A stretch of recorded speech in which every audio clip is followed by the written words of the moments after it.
We came up with a program where I can buy these houses on 5-year mortgages and sell them simultaneously, so not doing rentals anymore, sell them on 30-year mortgages. And so we buy them discounted, and then we sell them at full, what I call super retail. And so we buy them at discounted prices, we sell them at super retail, we buy them on a 5-year mortgage, and we sell them on a 30-year mortgage. So as of today, right now, I have 178 of these. Check out the website simplepassivecashflow.com for podcasts, videos, articles, and free e-courses. If you guys have any specific questions, feel free to reach out to the team via email and we'll get you pointed in the right direction, whether it be an educational course or information about syndication deals. If you haven't read my book, The Journey to Simple Passive Cashflow, click the link below to get a free copy. Thanks to John and the Wealth and Freedom Nexus podcast. Our team is here to help you take the first step, or if you're a seasoned investor, then we're here to expand your reach into alternative investing. Are you tired of trying to keep ahead in the rat race, only to have so much of your hard-earned money going to the tax collector? Equity doesn't pay the bills. Retirement savings don't pay you now, and there are only 24 hours in a day to work.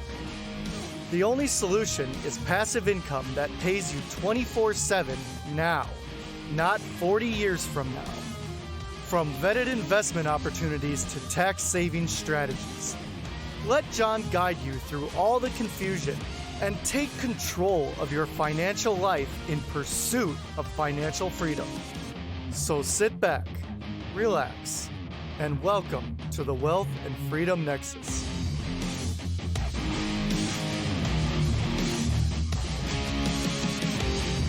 You know, for the most passive returns in real estate investing, I like to put my money with Freedom Family Investments, a team I personally trust because they pay me steady streams of cash flow, hassle-free, all while doing the things I love. Returns are better and more reliable than the stock market, up to 12%. I love that tax benefits offset capital gains or your W-2 income.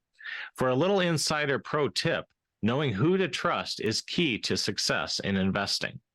Freedom Family Investments has a perfect track record of paying their investors right on time. To learn more, text family to 66866. If you want to invest on autopilot with people I personally trust and with a team who cares about you reaching your financial goals, go ahead and text family to 66866. Hey there, John Rickarn again. Sorry, this will be a quick intro today, trying to get this out so we can publish it on time. But today's guest wanted to bring on Scott Jelinek. This was actually a guest that reached out to me and had a number of interesting things. We talked about on the show about flipping real estate, where I've never really been much of a flipper per se.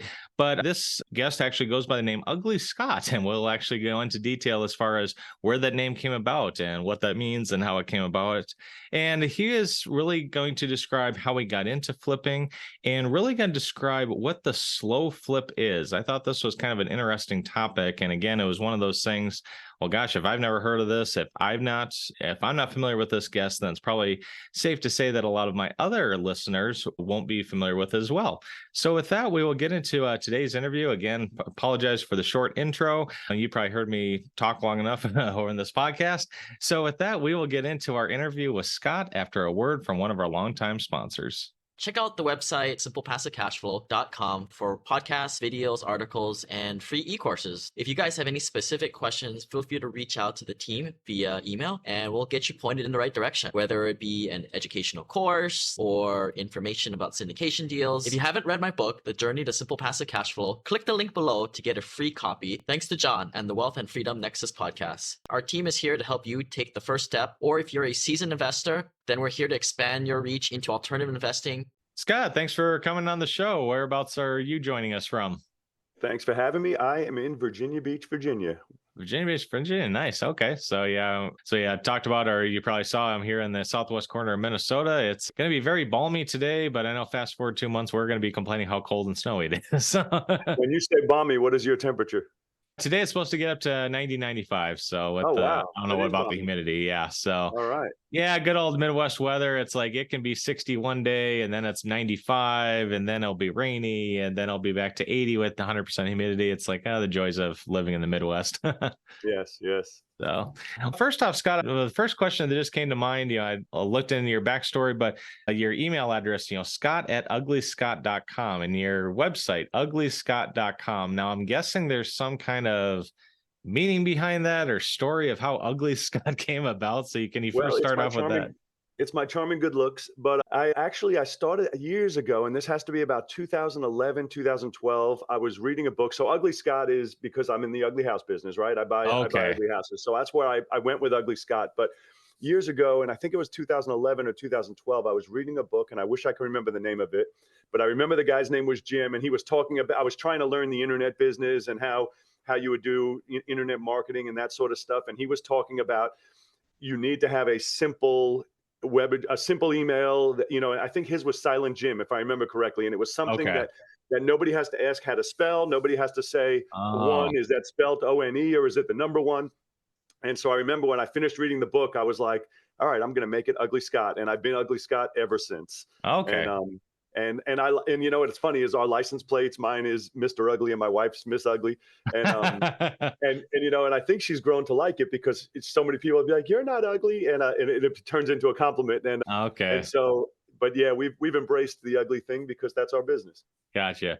And hence, and I'm sure some of my listeners have heard, but just the overarching, 10,000 foot view, the ugly houses, I think we've all seen wherever the signs, advertisements where it's like, hey, you got an ugly house, you got a problem house, you got the roof Distressed caved in, properties, yeah, right? Yeah, distressed property, non-habitable. It's like, hey, those are your bread and butter. Those are the ones that you're looking to take off people's hands. So. absolutely. All right. Now with the, we buy ugly houses or we take over, distressed properties, so to speak. How did you get into flipping properties and how long have you been doing it? So that's a long story, and we don't have enough time for that because I know you Okay. try and cap this at like 6 hours. But I actually started buying houses in 1994, Oh, and that wow. makes me Okay. feel really old when I say that. So back then, and I don't know how long you've been doing this yourself, John, but back then there was a thing called non-qualifying assumptions, which Okay. meant, and they ended them in 87 for FHA and 89 for VA. But what it meant was anybody can take over that mortgage with no qualifying, no job, no credit, no Wow. pulse anytime throughout the 30 years from the time it was initiated, which is 1987 or 1989 or before. And so I bought my Interesting. first house with $5,000 down and take over payments. And I had no interest in real estate. I was a landscaper, but I bought it to live in. And Okay. shortly after I bought it, a sign came up on the block that said $2,000 down, take over payments. And I got pissed because I felt like I got ripped off. And again, this is stupid in hindsight. I didn't know anything about values or equity or repay. I didn't know anything about anything other than I paid $5,000 down and this one was $2,000 down. And so my genius brain decided, well, why don't I buy that one also? Right. Okay. So this one was only $2,000. This one seemed like a steal, but I already closed on the other one. And so I bought the second one and then I rented it out. And I rented it for the same price I was paying in mortgage, which is not a bright idea, but I didn't know any better. And that was my first thoughts on real estate because every month the tenant would pay me and I would pay the mortgage. They would pay me, I would pay the mortgage. And I kept always thinking, I borrowed this money, they're paying it off. I borrowed it, they're Mm. paying it off. And I just became obsessed then with finding as many as I can with this Okay. non-qualifying. Basically, non-qualifying is almost the exact same thing as sub two, only with the bank's blessing. Right. Since they stopped it, we still do non-qualifying. We just do it without the bank knowing about it. Back then, the bank Yep. knew about it and changed the mortgage into your name. So I've So, been kind of obsessed with it ever since then. And I've had obviously the roller coaster because, from when I started to the bust. yep. So we've had a big roller coaster, which is how I evolved into what it is we do now. Okay, sounds good. So now I didn't even know that. So yeah, thanks for sharing that with my listeners of, going back into the late 80s, early 90s of the non-qualifying assumption. And, for those that are like, oh, how can I do that? It's like, well, that kind of phased out, Yeah, obviously, that's like we gone. said. Yeah. So, but like you said, you've gone through the downs, obviously got through the housing crash in 2007, 2008. But for starters, what are you doing now? And then you have maybe coined the term the slow flip. Can you expand on that? What you're doing now and what the slow flip is? Yeah. So before I even get into what that is, let me tell you what happened so you can kind of have an understanding as to how and why I got there. So I became obsessed with buying properties, non-qualifying assumptions, and I got to 84 houses Wow. doing what everybody taught, which was the Burr method. Everybody loves it. Mhm. Everybody still loves it. And I loved it back then. I was big into that, big into debt leverage and everything that they taught. I got up to 84 houses. And then in about mid 2007, the bottom fell out and we couldn't sell anything. I mean, people weren't paying. It was 30, 40% overnight. I ran through about $1 million in cash trying to maintain and save everything I had. And I ended up losing about 55 houses to foreclosure. And this is tough on anybody, right? But it's especially tough on me. I'm driving an Escalade that says stop foreclosure on the side of it. That was my business. And so then most investors that were investing back then, not all of them, but most of them went back to their jobs. They went back to their previous life before the boom. Well, I didn't have any. I was landscaping before I got into real estate, so I didn't have anything I can go back to. I would have had to have been a brain surgeon or something just to maintain my life, and that wasn't going to happen. And so I started looking at who was doing good and who was not. Most people went back to their lives, but some people were crushing it during this time, 2007, 2008.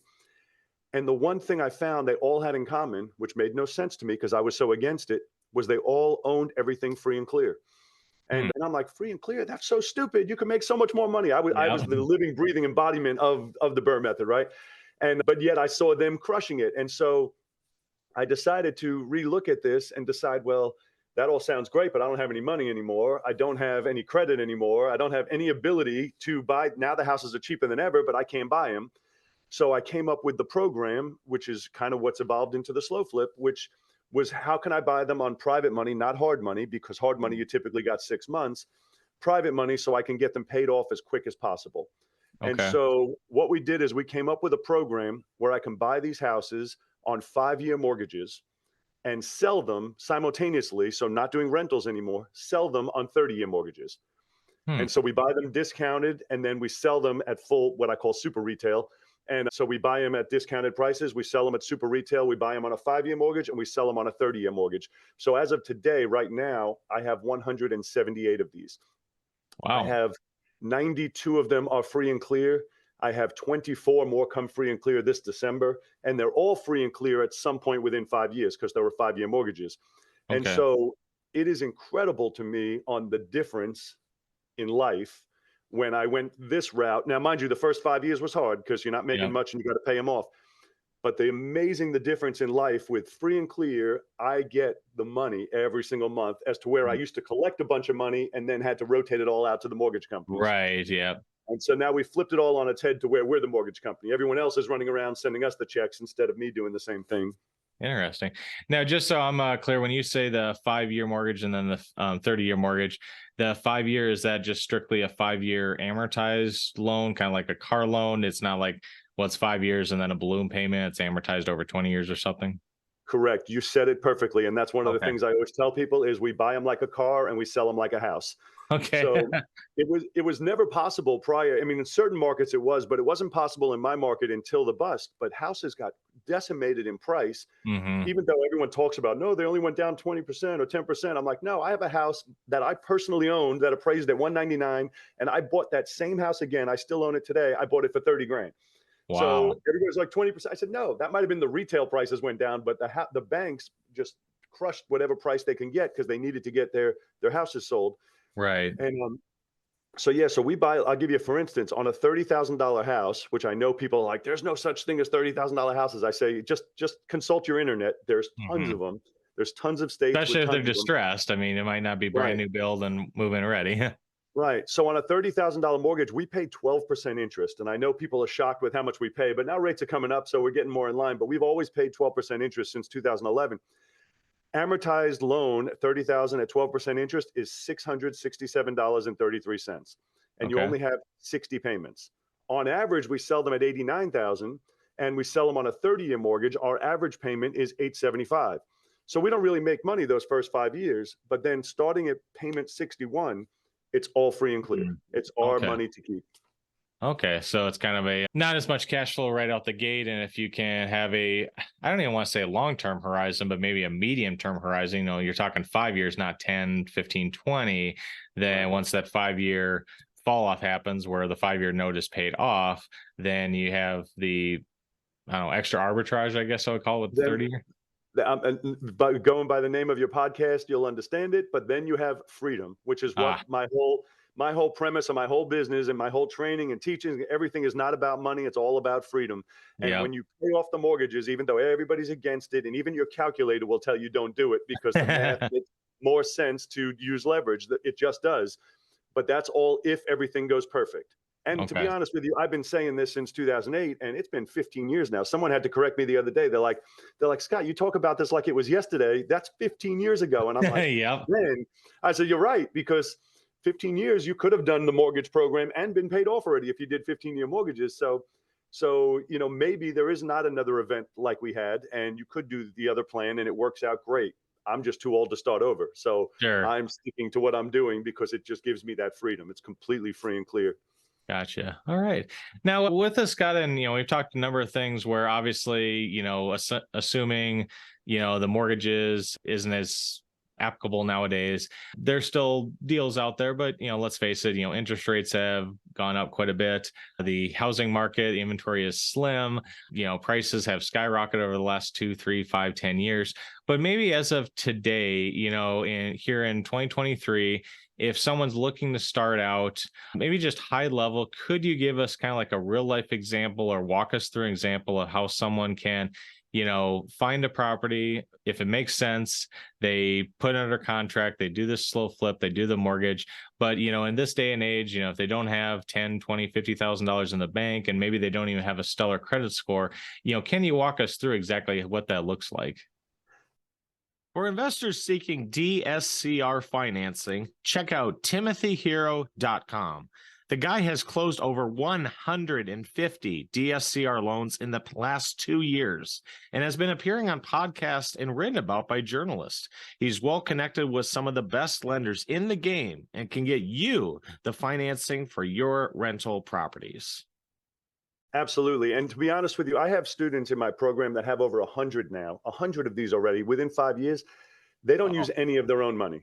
So we can take that right off the table. They don't need to have money to do this business. And that's what I love about it. You have to have patience, but you don't have to have money. Be patient because it takes 5 years. Yeah. And 5 years is hard, but it's a lot easier than the alternative, which is do it for the rest of your life, right? Yeah. So 5 years is hard. So basically, not every state this works in. So even where I live now, I still buy them in my state, but typically I'll end up buying subject twos. So there's two sides to the slow flip, the buy side and the sell side. In my market, I'll typically just do the sell side. I'll buy them sub 2 because we can't find many more 30. The values went up so much. Yeah.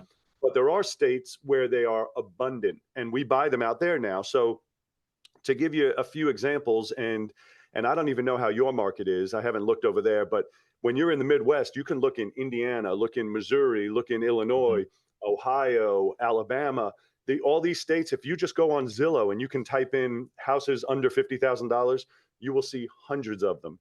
And then when you start clicking on them, you will see some that are relatively nice. And I'm not going to say a showroom granite countertops, but relatively nice. And then you look at the Zestimate on it, the rent Zestimate, and it might say it's available, like for sale for $25,000. And then it'll say the average rent in the market is $1,100. And you're like, this doesn't make any sense. How could it be $1,100 and it's a $25,000 purchase price? It literally makes no sense, but yet they're abundant out there. So I have a lot in a couple markets. I'm in Missouri and in Illinois in my group, because I have a group that we work with people, and they have a lot also in Ohio, Indiana, a lot in St. Louis, a lot in Illinois and Alabama, and some other states scattered in, but those are the ones that we have big pockets of them. So then the next step would be to locate the property. First find your market that you want to invest in, then start. I tell people, and I don't know how you train people, I tell them, look at 100 properties, then you'll know what a good deal looks like, right? Yeah. If you just go on Zillow one day and look at 10 properties, everything's going to look like a good deal. Yeah. look at 100, and then you'll be able to identify a good deal. Well, then you also have to simultaneously be working on private money, which we have a system for doing that, but let's pretend you're brand new. You have to work on private money simultaneously so that when you locate your deal, you can fund it.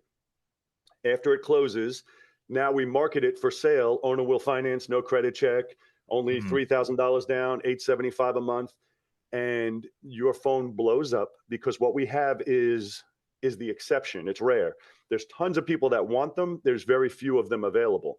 And Okay. so then we'll get this 3,000 down. And the way I train my people is don't ever spend any of the money until it's free and clear. I actually Mm. say it a harsher way. I always say you don't deserve to make $1 off your properties until they're Well, free and clear. So I have them keep all the money, meaning the excess cash flow, which might yep. only be $100. I have them keep the 3 or 5 grand down payment. And the reason I do that is because if there's ever a vacancy or an eviction or a Yeah. turnover, I don't want them to have to stress with now I got to come up with this 667 a month. I'm like, if you still Okay. have that 5 grand in the account, you got plenty of time to get it turned over and get a new buyer in there. And Gotcha. so it creates a stress-free environment for them. And then that's it. We do the paperwork with them. We set them up into a system where they can pay online, and we're done. That's it. We're just the Yeah. bank. I always try and tell people, so we operate like the bank. We don't do repair calls. We don't Yeah. have leaky sinks. We don't have toilets. We are just processing payments. We're just Right. the bank. All right. With that being said, Scott, this might be going down a little bit on the rabbit hole, but I understand when you get into, lending and financing and such, is it best to like line up a servicer? Because I know there's a lot of Dodd-Frank regulations where if you and I do it, we are, bound by Dodd-Frank regulations. But if we just say, hey, we're not going to service this, we're going to have a independent servicer do it, then that kind of helps with those regulations. So Dodd-Frank would still be involved with a servicer. So I have some Okay. of my students do use a servicer. I do not. I Okay. probably will in about 4 or 5 years because I just bought a house in the Bahamas. And I think when wow. my son leaves for college, I'll probably start doing 3, 4 months a year there, which Okay. means I'll probably want a servicer at that time. But right now I don't use a servicer. But as far as Dodd-Frank, with every rule, there's a workaround, right? With Dodd-Frank, they have a couple different things. One is you're allowed to do 3 deals per year per entity without any regulation. Okay. Which obviously then, okay, well, we'll only do 3 per year per entity. So then you comply with that. And then the second thing with Dodd-Frank is you can do an unlimited amount of deals to investors, which the bulk of our business is to investors. We sell Okay. to a lot of people who then fix them up and do Section 8 with them. Some people do rooming houses. They do all kinds of programs. So as far as investors are concerned, there's no regulation. And then the Okay. third way with Dodd-Frank, which I don't do, but some of my people do, is you can put it through underwriting. And if you put it Okay. through underwriting, then there's an unlimited amount you can do as well, even to homeowners. But you Okay. have to set up underwriting and put it through with a RMLO, and then you can do an unlimited amount. I Okay. haven't done that, but some of my people do. Okay, interesting. So now it's got to, neither one of us have a crystal ball, and obviously we're not sure what, Uncle Jerome's going to do or what the, political cycle coming around in 2024. But what do you see, in the next 12 months, and maybe what are you most excited about in the year 2024 ahead? So that is well, I'll tell you what I'm not excited about. I'm not excited for whatever kind of scam they put on us to lock us away for the election, but we don't have to get into that. But Yeah. what I see for real estate is, I learned a lesson a couple times, but this last time really stuck with me. In 2022, toward the end of the year, based on everything I researched, based on everything I watched, all the talking heads, everybody saying anything, I firmly believed that 2023, we were going into a downturn real estate wise. Firmly believed it. Okay. And I even had some of my people slow down. I want to make sure you have the reserves because I really believed we were going into a downturn. And not only did we not go into a downturn, we're still rocking and rolling, right? Yep. And so what I've decided, my answer to that question is, John, is we are all going to find out a day after it happens. I think that nobody knows. Everybody who does know is making up an answer because nobody knows. And if you keep saying something long enough, eventually you'll say, you see, I was right back when I said that. And I've decided now that I don't have a clue, especially with government interference, as to what they use to prop up. And I think the day after it happens is when we're all going to be like, that's what was going to happen. Yeah. And until then, I just, we all just got to keep rocking and rolling. What can you do? Yeah. There's the old adage, the broken clock is even a broken clock is right twice a day. Yep. And I still remember, and I'm sure you've heard of in numerous circles, Peter Schiff, where he yelled, the sky is falling, 2008. Oh, he was right. And he's been saying the same thing for the last 15 years. And it's like, eventually he'll be right. Eventually he'll be right again and say, I'm not Nostradamus, but and then he'll write a book on it. Yep, exactly. Yeah, exactly. So, all right. Well, I appreciate you taking your time out of your schedule, Scott, to come on my show. I think this is a really interesting topic. I think we could spend hours, and, you probably have your training as far as how to implement this program and how to, like you said, you're not You're basically in the lending or the banking business. But if any of my listeners are interested in learning more, they want to check out this way to essentially own and finance property, what's the best way to reach out to you, your company, and maybe your training program? So the best way for anyone to get started, and I forgot to tell you this earlier, John, is I wrote a book called The Art of the Slow Flip. Oh, And okay. it goes over every single thing from start to finish, how we do it, how to find them, how to fund them, how to talk to private money lenders, how to fill them, the answers to all the questions. And I'm giving all of your listeners a free copy of the book. So if anybody who wants it can just go to slowflip.com, SLOWFLIP.com, and put in your address and your information, just pay the shipping. And Okay. I think it's $7. And we're sending out free copies to everybody who's interested in learning about slow flips. Okay. That is the best way, in my opinion, to get started. And the reason I say that, I mean, you can find me on all social medias, right, under my name. But the reason I always try and get people to start with the book is because what we do does not resonate with everyone. Okay. Some people will read the book and be like, but I don't want to do that. I love my houses. I don't want, what if someone buys them? I don't want to lose them, right? And some people will read the book and they'll be like, this is what I've been looking for all my life. Okay. And that's why I'm like, just start with the book. And then if you want to go further, you'll know it, because when you read it, it'll either resonate with your heart or it won't. And if it does, then you take the next step. But if it doesn't, then you just go on to whatever it is you're already doing. Okay. And it's not for everybody. Some people, again, I have friends of mine that they're like, but I love my houses. I've had these houses, and they're afraid if I sell them with owner financing, what if the person pays me off and buys it or refis? And that's what happens. We're just the bank. So it's their property. Yeah. So that's the best way to start. Start off with a free copy of the book at slowflip.com, and then you can decide if it's something that moves you into the other direction.